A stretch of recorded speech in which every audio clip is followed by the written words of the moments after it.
Hey, I gotta show you this. Check it out.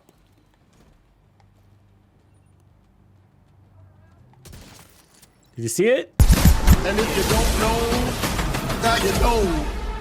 If you take your sniper builds seriously in the Division 2, then you're gonna find this extremely interesting. And this build is so reliable, you don't even need headhunter to chain kill. Let me demonstrate that, and this is a game changer. Let's run Palisades with Unbreakable. It's the same stats. Okay, can we kill this heroic elite right out of the gate without headhunter? And we can. How about the next one? We can. How about the next one? We can. And so that's a game changer. The only guy that's gonna require more than one shot is the boss. You're only gonna see that guy 1 out of 25. So what other options does this open up? Imagine the possibilities. Does that reload bother you? How about the perfect brace talent? 50% more weapon handling. Can we one-shot kill that elite right out of cover? You betcha. And now we got a super lightning fast reload as well as 50% more weapon handling. So this is 95% weapon handling, chain killing without headhunter. That's all thanks to the possibilities of behind you, the Model 700 buff, and of course, the 2-piece Habsburg increase. Entering dog zone. So let me quickly walk you through the build so that we're on the same page here, and then I'll talk about why I went the direction I went. So I'm running Sharpshooter. You want that. It's the best option. I tried others.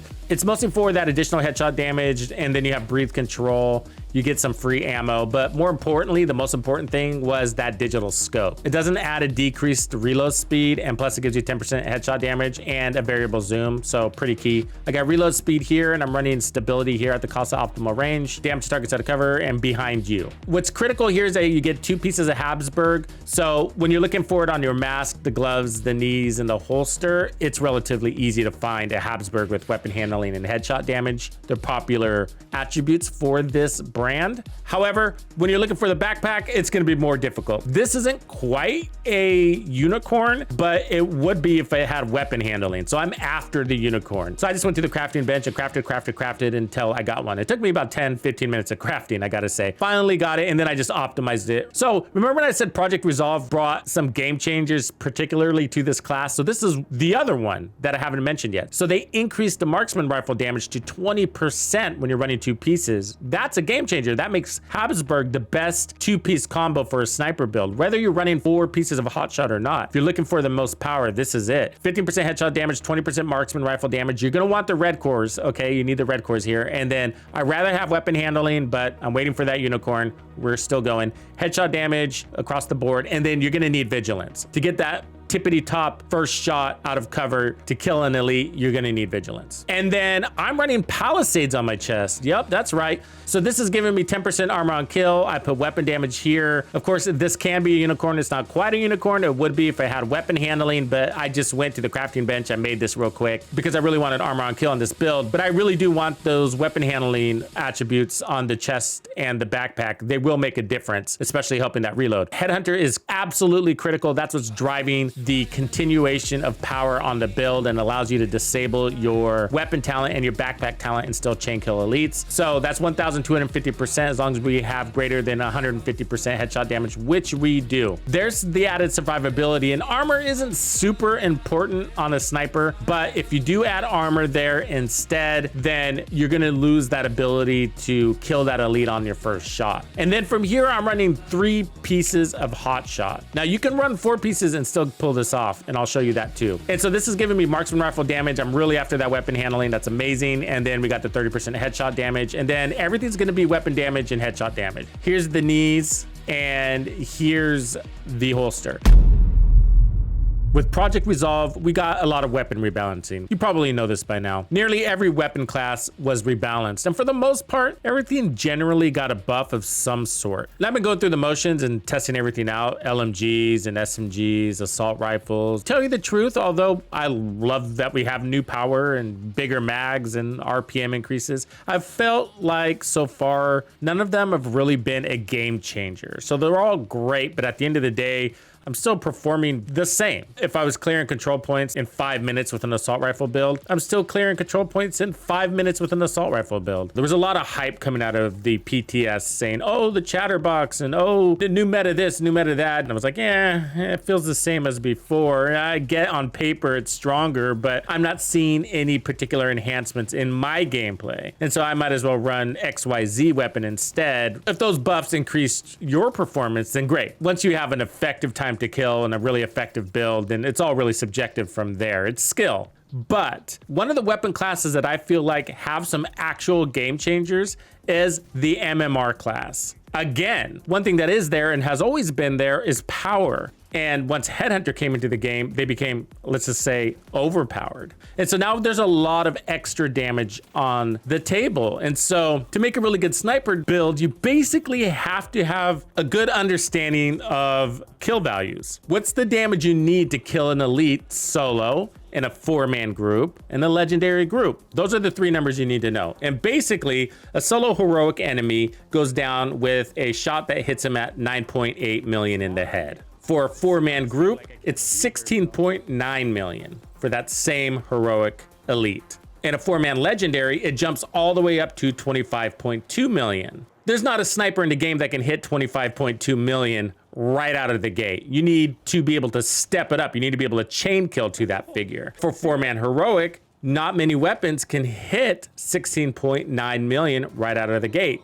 You have extremely limited options there. And then for solo heroic, there's very limited options on which rifles can hit 9.8 million right out of the gate too. And so the TAC 50 is one of them, and the Nemesis is one of them. The White Death is one of them. And now there's a new kid on the block. The Model 700 is now putting out higher damage than the White Death, which is pretty crazy if you think about it. Part of this is also because we got the new talent called Behind You. It's also a game changer because we haven't really had any good damage talents for snipers in the past. I mean, we had a Ranger, but it was a variable and that was kind of annoying. But Behind You brings amplified damage that you can rely on. And more importantly, it plays a role on the first shot you take, which can arguably be said is the most important shot. So that first shot is usually a surprise. And so it's sort of a freebie, right? Your chances of landing it are pretty darn high. And on top of that, it activates Headhunter,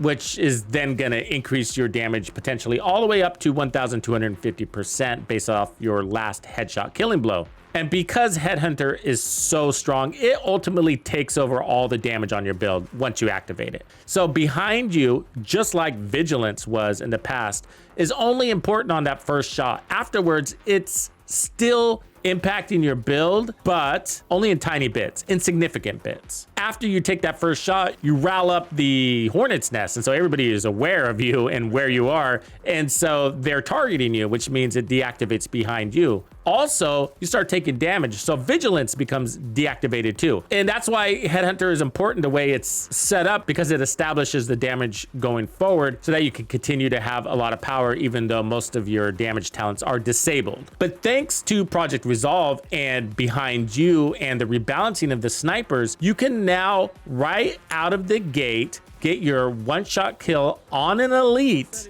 in heroic content and then chain kill without switching weapons. And that makes it really efficient. So I'm gonna walk you through a bunch of options, but let me show you why this is the strongest sniper in the game. Okay, so that's a quick look at the build. So no buffs. This is my Model 700. And then let's take that shot.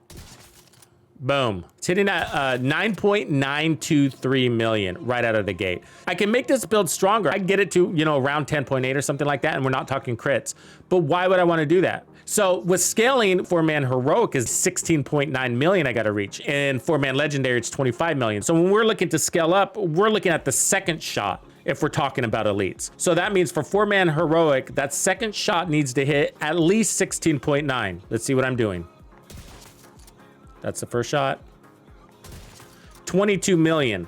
So we got 5 million more than we actually need on 4-man heroic.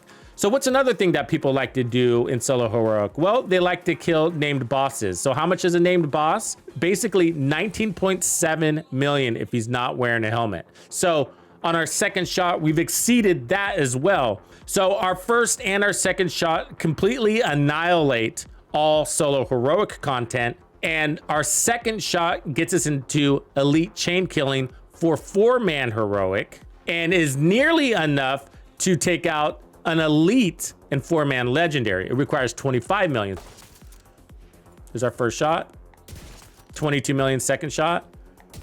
32 million on our third shot. So as long as we got a fully buffed headhunter, we're killing an elite and a 4-man legendary, which is what you're gonna need anyways. So the White Death is on the left, the Model 700 is on the right. The White Death has 17% expertise and the Model 700 has 15% expertise. Now you don't actually need expertise to do this. So I ensured that I got some footage before I added the expertise, but I added the expertise to give me more build options. And so I suggest you do that too. And 15% expertise is actually not that expensive. It's a lot of basic resources through 12. You only need to put in those more rare resources once you get to 13, 14, and 15. Look at that headshot damage on the White Death. It's quite a bit more, but the base damage is still lower than the Model 700. And the Model 700 has 2 more kills in the mag. And so that's really important for a sniper. The larger the mag, the better. And then I got the same talents here. You will notice that the White Death has a faster reload. And so it's got a smaller mag, but a faster reload. That's the one downside of the Model 700. It's got a slow reload.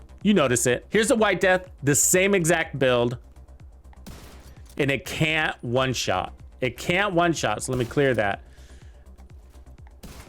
It's over 1 million short. Now let's go back to the Model 700.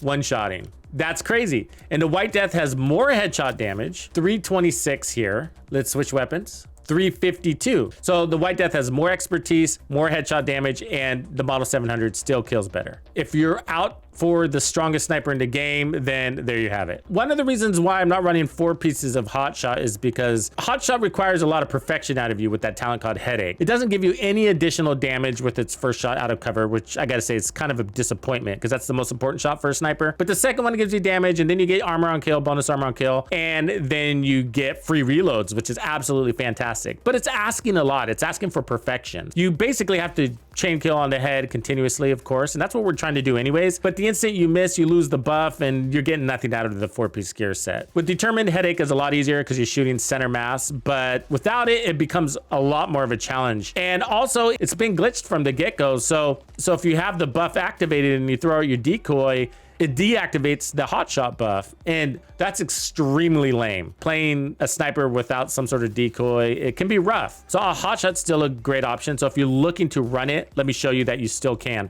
So I'm gonna go ahead and put a 2-piece Habsburg on, but the other piece is now on the chest, right? So same stats otherwise. And then I'm gonna go ahead and put Hotshot on my mask, same stats. So now we have the 4-piece talent. So can we one-shot an elite right away?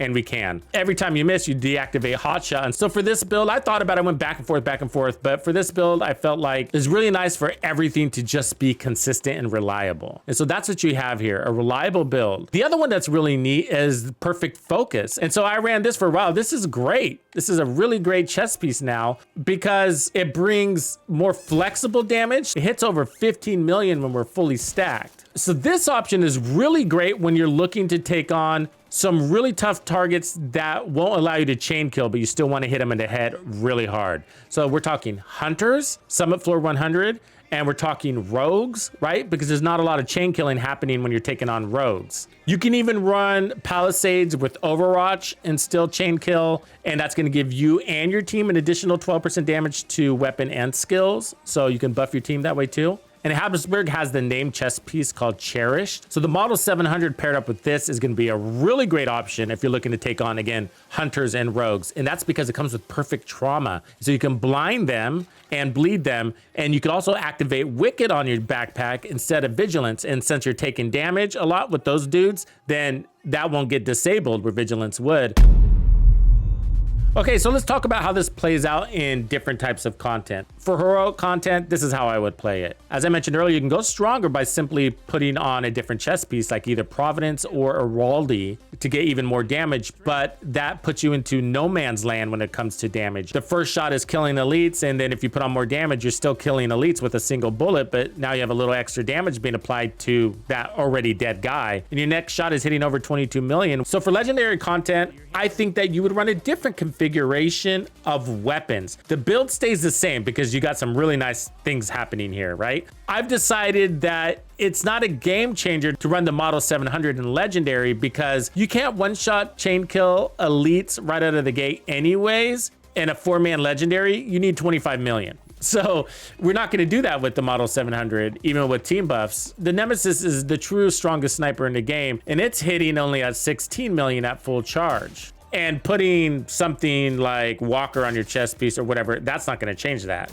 You're a long ways from 24 million. And for 4-man heroic, you might choose this one too, because right out of the gate, you can one-shot kill an elite and then switch over to your M700. And why is this a better weapon? Well, it's easier to use, but mostly because of its reload and its larger mag. That's 12 kills. That's a big deal. That's a huge deal. So my point is you can go with the M700, the Covert, or the SR1, or the White Death. In 4-man heroic, you're basically relying on your TAC 50 and your Nemesis. So whatever weapon you put here doesn't really matter as long as it's over basically 800,000 to 1 million. These 12 kills in the mag are really interesting when I'm going for a full group, whether it's heroic or legendary. And we're talking about the most difficult content, okay? So when you're running missions, it's extremely easy. There's so many red and purple guys that run whatever sniper you want. It doesn't really matter. But in heroic open world where it's just pure elites, that's what I'm really talking about, the critical stuff there. With a fully loaded group, because the scaling is so aggressive, you're not one-shot chain killing elites out of the gate anyways. It's the second shot that matters. So just by switching weapons, you can have some serious chain killing capabilities. Run determined, don't run determined, that's up to you. That aside, we have a new strongest sniper in the game, and this is the build I would run it with because you're either one-shot chain killing elites or you're not, and this build considers the group scaling factors. Thank you for hanging out with me today. My name is TuxedoBandido, and this was another episode of The Division 2. If you found this video helpful, subscribe, like, and turn on notifications to ensure you don't miss out on the fantastic experiences waiting for you in The Division 2. And if you like builds like this, check out the recommended build video I have here for you. If you have anything you want to see covered, be sure to let me know in the comments below. And thank you to all the channel members and donors who make everything possible. Tux Nation wouldn't be without you.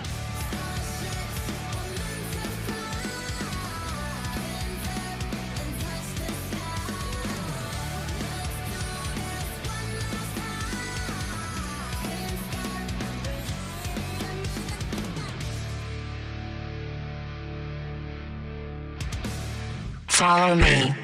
I get it.